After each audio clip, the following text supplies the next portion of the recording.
Yo sigo gozando. Una cálida bienvenida a todos los oyentes de este nuevo podcast. Somos unos estudiantes de filosofía y ciencias sociales que nos pusimos la tarea de parcharnos a hablar de la política, la cultura, la economía y la sociedad colombiana.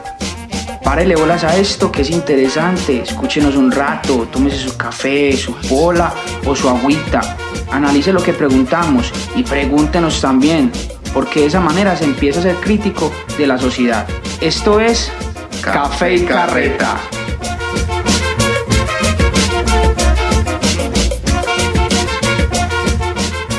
¿Qué más, Wilder? ¿Cómo vamos? ¿Animado para el podcast de hoy? Y pana, estamos melos y con toda la energy para esta carreta que vamos a echar hoy. ¿Y vos qué? ¿Cómo van las cosas? Excelente, mi hermano. Resistiendo esta semana que estuvo como movidita. Por aquí con un nuevo poema para la audiencia. Es que vos sos el de los poemas, pero bien, vamos a escucharlo. Bueno, como la semana pasada trajimos un poema llamado La Patria de María Mercedes Carranza, que espero que lo recuerden. Hoy escucharemos uno llamado El Camino de la Patria, de Carlos Castro Saavedra, para darle continuidad al tema que tratamos en el episodio anterior. Listo, mis queridos oyentes. Como es habitual, le daremos contexto al autor y quién fue. El señor Carlos Castro Saavedra, nacido en Medellín el 17 de agosto de 1924, estudió en el Liceo La Paz de Envigado y también en el Liceo de la Universidad de Antioquia. En ese momento, pues, es uno de los poetas antioqueños más reconocidos, también de Medellín. Podemos ver una escultura que hay de él en el Parque de Boston, para los que viven por allá y le den una visita al hombre, ¿cierto? Entonces, pero este ya ha cambiado. Antes tenía el poema dentro de la escultura, pero ya solo queda pues el perfil de Carlos Castro Saavedra. Bueno, hay que decir también que tuvo muchos poemas, en este caso pues uno de sus principales, Fusiles y Luceros del 46, Mi Llanto y Manolete del 47, y entre otros poemas pues que son muy buenos del señor Carlos Castro Saavedra, para que lo recuerden, muy conocido por allá por los lados de Boston. Un saludo a la gente que nos escucha desde Boston también. Bueno, vamos a empezar con el poema. Camino de la Patria.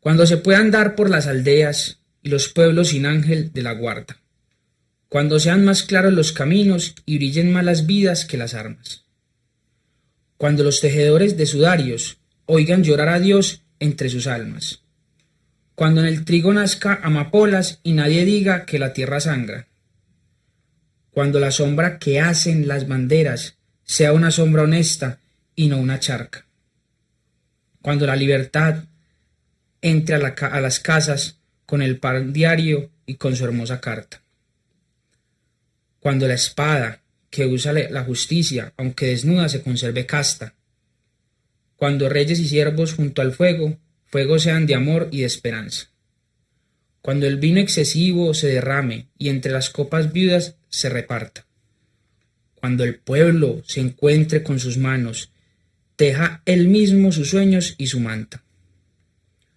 cuando de noche grupo de fusiles no despierten al niño con su habla, cuando al mirar la madre no se sienta dolor en la mirada y en el alma, cuando en lugar de sangre por el campo corran caballos y flores sobre el agua, cuando la paz recobre su paloma y acuda a los vecinos a mirarla, cuando el amor sacuda las cadenas y le nazcan dos alas a la espalda. Solo en aquella hora podrá el hombre decir que tiene patria. Melo. En estos días aguante ir por allá al Parque de Boston a visitar al hombre. Me parcho por allá a tomar tintico, a echar carrete. Pana, y el Carlos, que aparte de escribir poemas, ¿qué más hizo? ¿Qué?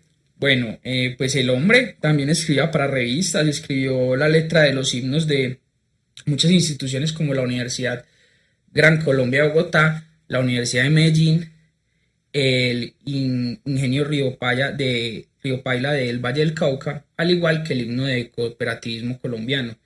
el himno del municipio de San Roque, Antioquia, entre otros. Ah, no, el hombre le pegaba era duro a la pluma, pero bien. Porque por esa gente que plasma todos los sentimientos en el papel, eso es mera terapia también. Claro, en las letras se plasman los sentimientos, Will, y las grandes problemáticas que azotan a nuestro país. Bueno, continuemos con el tema de hoy. Retomando el episodio anterior, estábamos hablando de la participación política en las elecciones legislativas del pasado 13 de marzo. Y para los que recuerdan escuchar el podcast anterior y los que no lo hayan escuchado, los invitamos a que lo escuchen. Dejamos unas preguntas finales que fueron: ¿por qué sigue habiendo un alto porcentaje de abstención y los colombianos sabemos votar? Bueno, por acá nos respondieron dos personajes y vamos a escucharlos a ver qué nos dicen los hombres. Un saludo a los compañeros de Café y Carreta, muy bacana la primera charla, la verdad. Para hacer el primer aporte en el podcast, hablando de estos temas de cuestiones políticas, las cuestiones que nos atañen a nosotros los colombianos como partícipes pues, de este proceso político, es muy bacano cómo es la charla de amena y cómo va secuencialmente y va dando puntos de peso cada vez que va subiendo. Y no es pesada la idea se deja coger porque como es una conversación entre colegas, es tranquilo, entonces es como si yo estuviera aquí con un socio tomándome un tintico. Y bueno, para dar pues como respuesta desde mi punto de vista a las dos preguntas que sugirieron al final del podcast, quisiera pues como decir que las personas no solo se abstienen de dar su voto en instancias políticas, sino en muchas instancias de la vida, cuando se va al colegio, se va a la universidad, estando en un trabajo, la gente como que tiene ese pesimismo o esa negatividad porque tiene como la concepción de que votar no sirve para nada. La gente cree que aunque usted vote o no vote, no va a aportar nada. Y es falso porque la gente cuando aporta, cuando da su voto, cuando participa de la democracia, da su granito de arena. Y aunque por más pequeño que sea, es un gran aporte. Muchachos, muy buenas noches, ¿cómo están? Mi nombre es Cristian Peña, un saludo para ustedes, Café y Carreta. Excelente lo que están haciendo, muchachos, eso de la información hacia las personas, ese perfil que le están dando a ese podcast, una elegancia, muy bacano. Espero que sigan así, que tengan muchos más. Muchachos, ya para entrar un poquito más en carreta, le respondo la pregunta de que si los colombianos sabemos votar. Hombre, yo pienso que no sabemos no porque hagamos malas elecciones o porque las elecciones que hagamos en cuanto a los representantes de la política nuestros queden mal escogidos o se vuelvan corruptos, sino que no sabemos, desde la lógica de usar un tarjetón, no nos lo inculcan, no tenemos eso inculcado, no sabemos cómo se debe tachar, dónde se debe colocar la X, por eso creo que hay tanta cantidad de votos nulos en estos momentos y pienso que es algo que nos lo deberían de enseñar como educación en el colegio. Desde pequeños nos deberían de preparar para salir a votar, porque salimos a votar después de los 18 el resto de nuestras vidas. Y eso que hacen muchas veces que con el personero dentro de la institución, eso no es suficiente para lo que se nos viene ahí para arriba. Entonces por eso mucha gente no tiene inculcado y no tiene arraigado eso de salir a votar y votar correctamente. Esa es como mi opinión y les dije, muchachos, anteriormente, excelente lo de su programa, una feliz noche.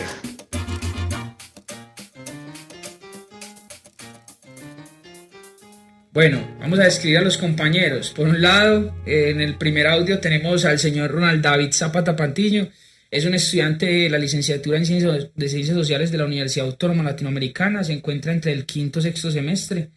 Compañero de academia, entonces ahí poniendo su granito de arena para estos temas. Un saludo al Ronald. Un saludo al Ronald por ahí. Por el otro lado tenemos un hombre aquí haciendo una especie de dualidad en esta situación. Por un lado cogimos a un estudiante y por el otro un empresario. En este caso tenemos al señor Cristian Alberto Peña, empresario dueño de Nuevaventa Medellín, empresa dedicada al diseño y la fabricación de mobiliario, ya saben, cocinas y demás, para que vayan y apoyen al hombre también. Ya se le di la pauta. No, aquí también ahí nos tocó hacer propaganda, pero no, es más como darle como un inicio a estos personajes y contar qué nos pareció pues lo que respondieron. Ustedes ya saben, por un lado tenemos a Ronald, estudiante, y por el otro lado a Cristian Alberto, un empresario que se hizo desde el inicio, le gustaba mucho la maderita y ahí se quedó en ese ambiente. Will, ¿cómo es pues la respuesta de estos personajes? Parce, muy interesante lo que dijo Ronald. Me hace pensar en el hecho de tomar decisiones a cada instante y muchas veces por pesimismo dejamos a un lado la responsabilidad de tomar acción en cuestiones que pueden parecer insignificantes, pero que a la larga podrían cobrar mucha importancia. Igual todo discurso nunca logra cumplirse completamente, pues. Los cambios se van dando progresivamente.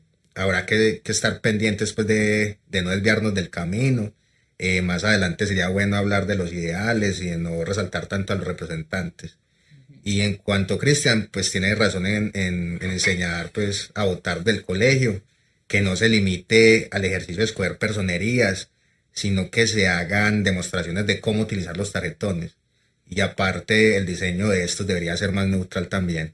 Sí, eso nos dicen los hombres. A propósito de lo que dices, es muy curioso también está un tema, y es que por acá tenemos al alcalde de Medellín en un audio esta semanita que tuvo sobre el voto y cómo debería ser totalmente secreto. Si quieres, teniendo en cuenta las respuestas que nos dieron los compañeros, vamos a darle paso a este tipo de asuntos, a lo que dijo el alcalde y comentarlo con relación a lo que analiza según las respuestas de los compañeros. Ok, dale, vamos a escuchar lo que dijo el hombre. También no sería participación en política la forma en la que el día de la elección usted mostró el tarjetón del pacto histórico específicamente, y de alguna forma sería como promover una votación hacia ese, No, a pero ese eso sí, movimiento. eso sí es culpa de ustedes, porque ustedes se cogieron y se pegaron de cómo iba a votar uno. Además, las elecciones están mal hechas y las de consulta. Dígame, cada persona que iba a votar le tocaba declarar por quién iba a votar ante jurados. Eso es muy difícil. Pero no fue, pero alcalde, Uno puede votar por el que le dé la gana. Yo voté por el que quise, porque creo que esa persona es la correcta para el país, pero ese es mi voto personal, el mío. Ahora, ¿qué hicieron mal? Le pusieron un color diferente al tarjetón de uno, en vez de que fuera un solo tarjetón para todas las consultas. Uno la pide una y vota por el que quiera. Pero querían que la gente tuviera que declarar frente a 10 jurados por quién iba a votar. Yo creo que lo que está muy mal hecho es que cojan y obligan a la gente a declarar su voto ante 10 jurados. No, el voto es secreto y así debe ser. Bueno, hay que decir que el alcalde se encontraba en una inauguración del Puente de Colombia, el Puente de Colombia con la 80, y un periodista aprovechó para preguntarle sobre este tema, y lo cogen siempre a esta gente no pierde, a Mansalvo, porque no pierden ni media. Hay que decir que independientemente de la posición política que tenga Quintero y la gente que lo apoya, es muy cierto el hecho de pensar más en el votante. Los tarjetones para la consulta eran por colores, y eso dejaba en claro los ideales de muchos. Debemos de pensar más en que ese voto sea secreto y evitar el señalamiento a cada persona. De eso se trata la libertad de votar. ¿O qué opinas vos, Will? Parce, sí. Yo cuando llegué a la mesa, pues a mi mesa de votación, lo primero que me dijo el jurado, pues después del saludo, ¿cierto? Buenos días. Es que ¿cuál le doy? Como si fuera un tendero. Y yo le respondí con un poco de pena, como, me descubrieron. Eso es incómodo también. Yo dije, no, parce, me van a linchar. Como hicieron en un momento con el problema que hubo entre los conservadores y liberales. Además, si a uno le preguntan si tiene la intención de votar por una consulta, ya en ese momento a uno le cambian el chip.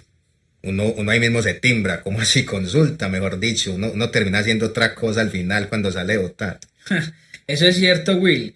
En tiempos de liberales y conservadores, para darle contexto a la audiencia, se manchaba el dedo para indicar cuál era el partido por el cual se había votado, ¿cierto? Eso ha cambiado con el tiempo, pero seguimos viendo la problemática del color de los tarjetones. De esto habla el alcalde Daniel Quintero cuando se refería a que uno queda sentenciado y el voto deja de ser secreto. Hay que impulsar esos tarjetones de la Cámara y del Senado que en la parte de atrás era de color gris, si te diste cuenta cuando fuiste a votar, ¿cierto? Eso mismo debió de pasar con las consultas, que era muy evidente pues de entrada que estaba el color verde, el rojo, y el naranjadito, el azulito, entonces es muy evidente de entrada por el que usted vaya a votar. Eso mismo debió de pasar en las consultas, como te digo, para no dejar evidencias de que el voto pues, se evidenció ahí, que cualquiera lo pudo ver, debe ser totalmente secreto. Sí, parce, tenés razón, de no insistir en la importancia de la expresión en el voto y respetar que cada cual haga con su trasero un candelero. Sí, así es el dicho, ¿cierto? Sí, así decía mi vieja, así como vos decía mi vieja, Will, deje que cada quien haga lo suyo y vote en secreto. De esa manera es que se crea el respeto a la diferencia y los imaginarios del otro. Bueno, mi hermano, hay otro tema que ha sido muy álgido estos días y es el bendito reconteo de voto. Entonces, contame, ¿qué has escuchado de eso por ahí? Además, con esto le traemos a la audiencia la primera pregunta del día de hoy y es, ¿está de acuerdo con el reconteo de votos para el Senado de la República? Pues Milo, eso es muy complejo, porque tengo entendido que se vuelve más complicada la vuelta. Pues entre más manos estén metidas en ese proceso, más se daría pie a que haya un fraude electoral. Y además tengo entendido que la cadena de custodia ya se rompió, entonces pailas, mejor dicho, ese reconteo lo manosearían de una manera, parce, que hasta da miedo. Sí, hombre, pues la cosa está de la siguiente manera, la verdad. El registrador Alexander Vega pidió un reconteo de votos al CNE, o sea, al Consejo Nacional Electoral, teniendo en cuenta las irregularidades que se habían dado, que lo habíamos comentado en el episodio pasado, y que el Partido Conservador y el Centro Democrático lo estaban pidiendo también. De igual forma, en estos días posteriores se dio una nueva reunión y se tomó la decisión de que no era correcto porque los votos ya podían caer en manos de otras personas y eso daba paso al fraude. Y si más allá de las irregularidades, de luego de este tipo de asuntos se podía llegar a un fraude como tal, que era lo que mencionábamos también en el episodio anterior. El señor registrador nacional se echó para atrás y evitó estar en el ojo del huracán, ya que la mayoría de partidos no estaban de acuerdo con el reconteo, pues esa cadena de custodia se podía ver afectada. Sí, hombre, es bueno que el reconteo se dé bajo ciertas garantías, ¿cierto? Y que todos los partidos estén de acuerdo, pero igual me parece muy raro que ese proceso se haga. Eso de contar, pues, o sea, pueden contar una y otra vez y siempre el resultado va a ser diferente, yo creo. Ahí sí creo que sea necesario que se implemente la tecnología, ¿no? Me refiero más específicamente al voto electrónico.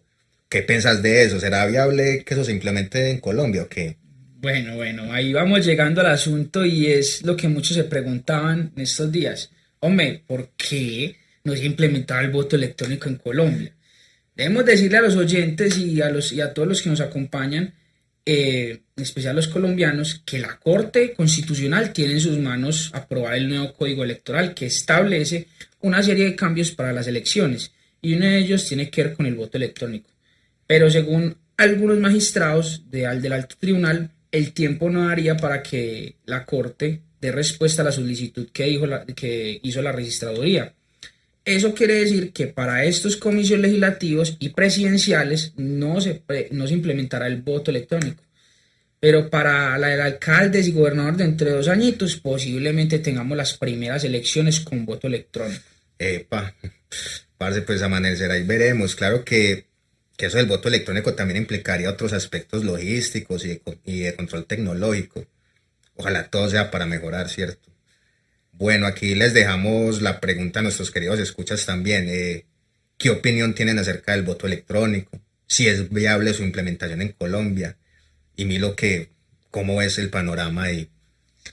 Sí, Will, eso ya en 2 años estará implementado, se supone, ¿cierto? Si no pasa nada raro, la Corte Constitucional podrá darle una respuesta positiva y el Ministerio de Hacienda girará los recursos para que la registraduría dé paso a este nuevo proceso. Además, debemos de decir que Colombia está muy atrasada en este proceso, porque naciones como Estados Unidos, Rusia, Brasil, India, España, entre otros, ya lo han implementado en varias zonas del país o lo tienen implementado en su totalidad, o también han hecho ensayos del mismo.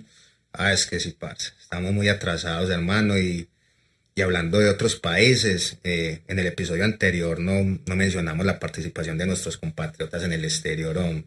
Sí, por ahí me mencionaron mucho eso, la idea era mencionarlo, pero como estábamos en la introducción de este tema, pues no le habíamos dado tanta profundidad, sí. La verdad hubo una participación muy activa en los consulados, Will, pero también me cuenta un familiar en Estados Unidos que hay mucha desinformación y que es muy cierto lo que dijimos en el episodio anterior, que en el exterior también se tiene que hacer más pedagogía, porque esos asuntos técnicos de OTAR también son olvidados. Parce, es que por ser inmigrantes los dejarían a un lado y no les paran bolas, porque es un asunto que no va a tener repercusión en el país donde ellos se encuentren, o bueno, quizás sí, si hablamos pues de las relaciones internacionales, pero más allá de eso, pues no creo. Pero destaco a aquellas personas que ejercen su derecho en el exterior, quizás lo hacen pensando en sus familiares, o supongo yo que estando afuera se siente más ese dolor de patria, se exacerba ese sentimiento, Sí, posiblemente a uno extraña a la familia, todos estamos constantemente en un lugar pues que de pronto podemos encontrar otras personas y demás. Entonces, en ese lado, uno tiene que decir que desde el exterior es muy común que estas personas también extrañen a sus familiares y demás. Eso que dices es muy cierto y da pie para finalizar con un asunto que discutíamos con un docente de filosofía y literatura, el señor Andrés Acosta Zapata. Un saludo para el profe por ahí. Y es que más allá de un discurso político o de propuestas que pueda traer, se debería pensar en ese asunto de la votación como algo más espiritual, siguiendo unos ideales precisos. A ver si me hago entender un poco. La participación política debe estar ligada a un asunto espiritual siguiendo esos ideales, un sentimiento puro por esas ideas, a tal punto que puedas morir por esa idea. Pues eso suena muy fuerte, la verdad, Will, ¿cierto? Y para los oyentes. Pero eso demuestra que tus ideales y bases son profundas.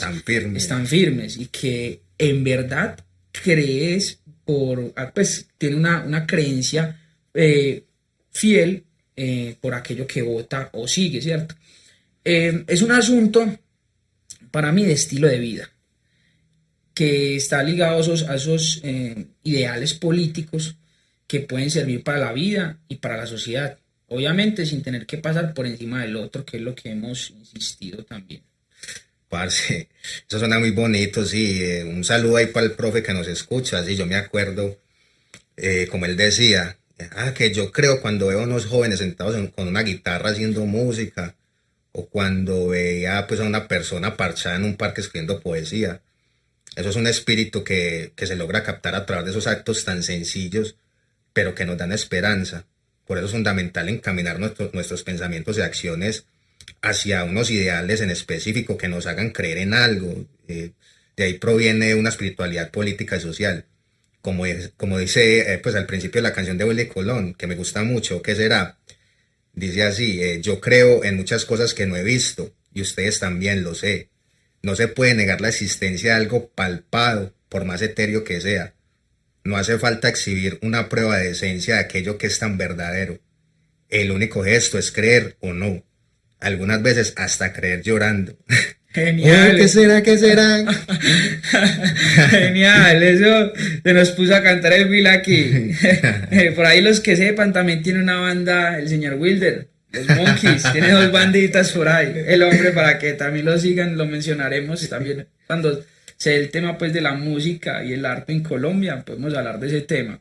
Está muy buena esa frase que nos presentaste de Willy Colón al inicio de su canción de ¿O qué será?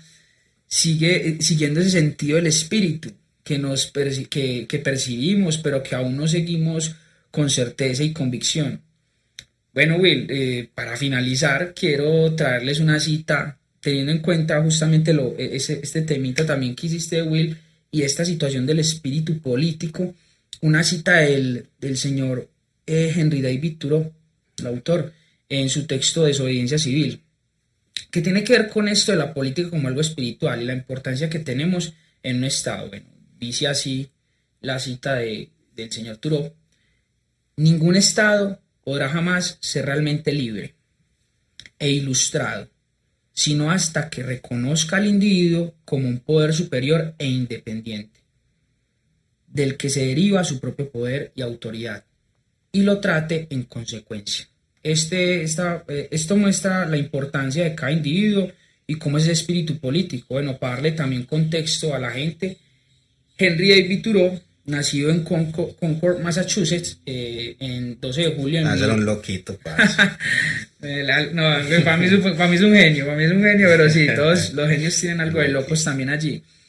Nació el 12 de julio de 1817 y muere el 6 de mayo de 1862. Fue un escritor, poeta, filósofo estadounidense, estudió economía y tiene esa tendencia al trascendentalismo. Tiene dos textos muy bellos que son muy conocidos, que es la base de su obra.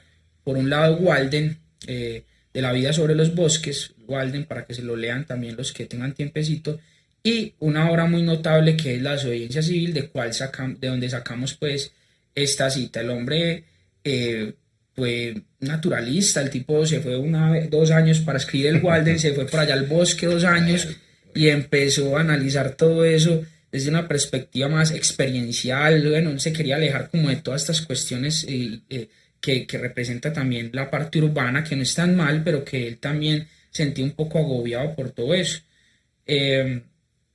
Y en este caso, pues también hacía unas cosas que uno dice, bueno, este hombre cómo se pone a hacer esto. Él, por ejemplo, dejó de pagar impuestos y demás, entonces algo pues que no lo hace cualquier persona.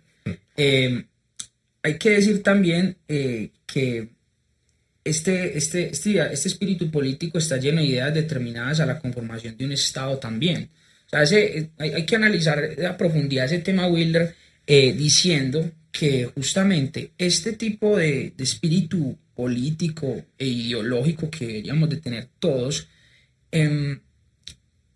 está ligado al Estado. Es que mucha gente, eso lo trataremos en otro momento también, sobre el tema del Estado. Muchas veces la gente concibe al Estado como si fuera el gobierno. Es que el Estado hay que ampliar ese concepto. El Estado somos todos los que hacemos parte del Estado. O sea, somos los que votamos, somos los ciudadanos, son los gobernantes, son los alcaldes, el presidente, el maestro, el médico, todos conformamos lo que se llama Estado. Entonces allí es donde se empieza a crear justamente ese ideal que se da pues en la nación. Bueno, y teniendo en cuenta esto, le dejamos a la audiencia la segunda pregunta. No, ya como la tercera ya. Sí, no, pero hay dos principales, ¿cierto? Hay dos principales que ahorita vamos a recordarlas ahora al final. Esta otra pregunta es un poco densa, pero vamos a pillar pues qué opina la audiencia. ¿Cree que en usted existe un espíritu político determinado por unos ideales? Ay, parce, esa pregunta está muy densa.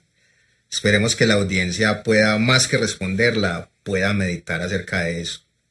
Ya ahí nos metemos, creo yo, pues en territorios desconocidos. Eso está bueno ya para terminar nuestro episodio, antes que nos sigamos poniendo más profundo, antes que nos metamos por otro lado, pero bien, parce, ¿no? Muchas gracias, parcero. Fue muy agradable la conversación. Un abrazo para todos los que están allá de este lado, bien cálido y en la re buena. Así es, Will, creo que por hoy podemos dejar aquí y recordarles a la audiencia las dos preguntas para que la analicen esta semana y el resto de la vida también, ¿cierto? ¿Qué opinión tienen acerca del voto electrónico? Si es viable su implementación en Colombia. Y el otro, que es la parte final, que hablando pues de este tema del espíritu político, ¿cree que en usted existe un espíritu político determinado por unos ideales? Ahí le dejamos la duda para que se parche esta semana con su cafecito, su pola, su agüita y lo que tenga a la mano, ¿sí o qué? Y responda a estos temas tan interesantes que tocamos aquí. No olvide seguirnos, compartir el podcast a todo el sujeto que quiera aprovechar con nosotros este espacio tan bello que tenemos. Nos vemos en el próximo episodio, mis parceros y parceras. Esto fue Café y Carreta.